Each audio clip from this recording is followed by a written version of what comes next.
சாதிவாரி கணக்கெடுப்பை அந்தந்த மாநிலங்களே நடத்தலாம் என்று உச்சநீதிமன்றம் உத்தரவிட்டுள்ள நிலையில் தமிழக அரசு தயங்குவது ஏன் என்று வன்னியர் சங்க தலைவர் பூதா அருள்மொழி கேள்வி எழுப்பியுள்ளார்.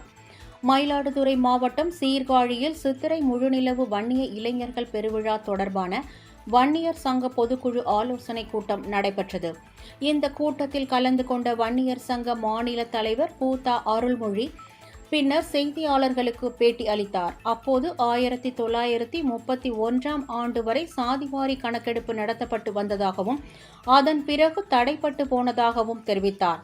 தற்போது சாதிவாரி கணக்கெடுப்பு நடத்த வேண்டும் என பலமுறை கோரிக்கை விடுத்தும் மத்திய அரசுதான் நடத்த வேண்டும் என கூறி தமிழக அரசு தாமதப்படுத்தி வருவதாகவும் அவர் குறிப்பிட்டார்.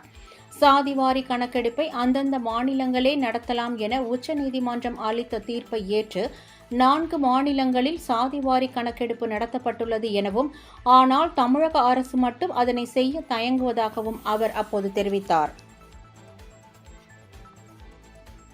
சாதிவாரி கணக்கெடுப்பை நடத்தினால்தான் உண்மை தெளிவாகும் என்று கோரிக்கையை வைக்கிற போது மத்திய அரசுதான் இதை எடுக்க வேண்டும் என்று மாண்புமிகு முதலமைச்சர் சொல்கிறார்.